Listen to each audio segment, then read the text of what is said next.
Hey guys, hope you are doing well. അപ്പോൾ ഇന്നത്തെ video ഒരു എക്സാം ഡേ വ്ലോഗാണ്. ഈ വീഡിയോ എടുക്കണോ വേണ്ടോ ഞാൻ കുറേ ആലോചിച്ചിട്ടുണ്ടായിരുന്നു. കാരണം എൻ്റെ ഒരു ഇതിൽ എല്ലാ ദിവസത്തെയും എക്സാമിൻ്റെ വ്ലോഗ് എടുക്കണം എന്നായിരുന്നു. പക്ഷേ ഇതൊക്കെ എല്ലാ ദിവസവും പോസിബിൾ ആവുമെന്ന് എനിക്കറിയില്ല. എന്തായാലും ഫസ്റ്റ് ഡേ ഞാൻ അത് ഓക്കെ ആക്കിയിട്ടുണ്ട്.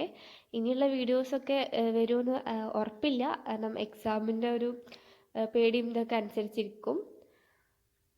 ഞാനിപ്പോൾ പഠിക്കുന്നത് +2-ലാണ്. ഞങ്ങൾക്ക് ഫസ്റ്റ് ലാംഗ്വേജ് എക്സാമാണ്. എൻ്റെ ലാംഗ്വേജ് മലയാളമാണ്. സെക്കൻഡ് ലാംഗ്വേജ് ഏതാണെന്നുള്ളത് ഒന്ന് കമൻറ്റിൽ പറയാം. ഇനി വീഡിയോനെ പറ്റി പറയാനാണെങ്കിൽ ഈ വീഡിയോ ഞാൻ എടുത്ത് തുടങ്ങുന്നത് സൺഡേ ആണ്. മൺഡേ ആണ് നമുക്ക് എക്സാം. അപ്പോൾ സൺഡേ ആണ് ഞാൻ ലാംഗ്വേജ് പഠിക്കാൻ വേണ്ടിയിട്ട് തുടങ്ങിയിട്ടുണ്ടായിരുന്നത്. കാരണം ലാംഗ്വേജ് അല്ലേ, മലയാളമല്ലേ, ആ ഒരു ഇതിൽ ഞാൻ കുറേ നേരത്തെ ഒന്നും പ്രിപ്പയർ ചെയ്ത് തുടങ്ങിയിട്ടില്ല.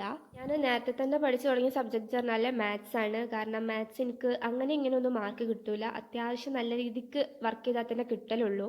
എല്ലാവർക്കും അങ്ങനെ ആയിരിക്കും. പക്ഷെ എന്നാലും എനിക്ക് മാത്സിൽ തീരെ ഒരു ലക്കില്ലാത്ത പോലെ എനിക്ക് എപ്പോഴും ഫീൽ ചെയ്യും. പിന്നെ മലയാളത്തിനെ പറ്റി പറയാനാണെങ്കിൽ മലയാളത്തിൽ നമ്മൾ സ്റ്റോറി മനസ്സിലാക്കിയാൽ തന്നെ നമുക്ക് അത്യാവശ്യം മാർക്ക് സ്കോർ ചെയ്യാൻ വേണ്ടിയിട്ട് പറ്റും.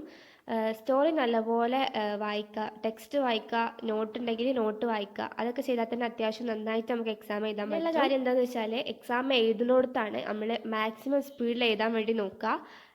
എല്ലാ ക്വസ്റ്റ്യൻസും കവർ ചെയ്യേണ്ടി വരും. കാരണം ഒരു ക്വസ്റ്റ്യനൊക്കെ നമ്മൾ ഒഴിവാക്കിയാൽ തന്നെ അത്യാവശ്യം മാർക്ക് പോകും. കാരണം 6 മാർക്കിൻ്റെ അല്ലെങ്കിൽ 4 മാർക്കിൻ്റെ ക്വസ്റ്റ്യൻസ് ആയിരിക്കും അധികം ഉണ്ടാവുക. അപ്പോൾ അതിൽ ഒരു ക്വസ്റ്റ്യൻ തന്നെ നമുക്ക് എഴുതാൻ പറ്റിയില്ലെങ്കിൽ അത്യാവശ്യം മാർക്ക് അവിടെ തന്നെ പോകും. അപ്പോൾ എഴുതുന്ന കാര്യത്തിലാണ് ഭയങ്കര ഇമ്പോർട്ടൻസ് കൊടുക്കുന്നത്. അത്യാവശ്യം സ്പീഡായിട്ട് എഴുതി പ്രാക്ടീസ് ചെയ്യുക. പിന്നെ നമ്മൾ എക്സാം എഴുതുമ്പോൾ ഓരോ മാർക്കിനനുസരിച്ചിട്ടുള്ളത് എഴുതാൻ നോക്കുക. 4 മാർക്കിന് പറയുമ്പോൾ നമുക്ക് അധികം ഹാഫ് പേജ് ആയിരിക്കും ഉണ്ടാവുക. അപ്പോൾ അതിൽ കൂടുതൽ കുറേ വലിച്ചു വാരി എഴുതേണ്ട ആവശ്യമില്ല. 4 മാർക്കിന് തന്നെ നല്ല സ്ട്രൈക്കനായിട്ടുള്ള വേർഡ്സൊക്കെ കൊടുത്തിട്ട് നല്ല ഇൻട്രൊഡക്ഷനൊക്കെ കൊടുത്തിട്ട് എഴുതാൻ വേണ്ടിയിട്ട് നോക്കാം. ഇൻട്രൊഡക്ഷൻ നന്നായാൽ തന്നെ നമുക്ക് അത്യാവശ്യം മാർക്ക് സ്കോർ ചെയ്യാൻ വേണ്ടിയിട്ട് പറ്റും.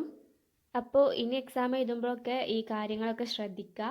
ഞാനിങ്ങനെ എത്ര കുറേ ടിപ്സ് തരാനൊന്നും മുതിർന്നിട്ടില്ല എന്ന് എനിക്ക് നന്നായിട്ട് അറിയാം. പക്ഷെ എന്നാലും മലയാളം ആയതുകൊണ്ടാണ് ഞാനിങ്ങനെ പറയുന്നത്. വേറൊരു സബ്ജക്റ്റിനും ഞാൻ ഇത്രയ്ക്ക് ഫ്രീ ആയിട്ട് പറയില്ല. എല്ലാവർക്കും ഏകദേശം അങ്ങനെ തന്നെയൊക്കെ ആയിരിക്കും.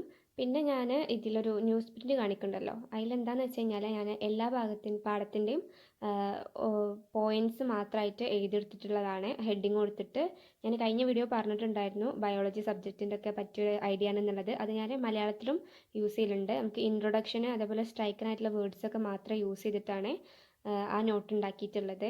ഇതിനെ സംബന്ധിച്ച് ഭയങ്കര എഫക്റ്റീവായിട്ടുള്ള കാര്യമാണ്. കാരണം നമ്മൾക്ക് മലയാളക്കാരൻ നോട്ട് കുറേ വായിക്കാനുണ്ടാവും. അപ്പോൾ ലാസ്റ്റ് മിനിറ്റൊക്കെ നമുക്ക് ഇതിരുന്ന് വായിക്കാനുള്ള ടൈമൊന്നും ഉണ്ടാവില്ല. അപ്പോൾ എല്ലാ ചാപ്റ്ററിൻ്റെയും ഈ ഒരു പോയിൻറ്റ്സ് മാത്രം നോക്കിക്കഴിഞ്ഞാൽ ഇത് വെച്ചിട്ട് തന്നെ നമുക്ക് അത്യാവശ്യം എസ്സേ എഴുതാനുള്ളതൊക്കെ കിട്ടും. ഇപ്പോൾ ടൈം 10:57 ആയി. ഞാൻ എല്ലാ ചാപ്റ്ററൊക്കെ ഒന്ന് കവർ ചെയ്തിട്ടുണ്ട്. അത്യാവശ്യം എല്ലാം പഠിച്ചു എന്ന് എനിക്ക് തോന്നി. ഇനിയിപ്പോൾ ഒന്നും നോക്കാനില്ല. പിന്നെ പോണതിന് മുമ്പ് ഒന്നും കൂടി ഒന്ന് വായിച്ചു നോക്കണമൊക്കെ. പിന്നെ ക്ലാസ്സിലെത്തിയിട്ട് എക്സാമിൻ്റെ ഹാളിലെത്തിയിട്ട് ഇതും ഒന്ന് വായിക്കും. ഇത് വായിച്ചാൽ തന്നെ അത്യാവശ്യം എനിക്കൊക്കെ മനസ്സിലാവും. കാരണം മെയിനായിട്ടുള്ള എല്ലാ പോയിൻറ്റ്സൊക്കെ ഞാൻ ഇതിൽ എഴുതിയിട്ടുണ്ട്. അപ്പോൾ ഇപ്പോൾ ഏകദേശം ഒക്കെ സെറ്റാണ്. ഇനി ഞാൻ പോകാൻ വേണ്ടിയിട്ട് റെഡി ആവുകയാണ്. അപ്പോൾ ഓക്കെ, ബൈ. ഈ ഒരു വീഡിയോ ഞാൻ എടുക്കുന്നത് എക്സാം കഴിഞ്ഞിട്ടാണ്. ഇതാണ് നമ്മുടെ ക്വസ്റ്റ്യൻ പേപ്പർ. മലയാളം ലാംഗ്വേജ് എഴുതുന്നവർക്കൊക്കെ അറിയുണ്ടാവും.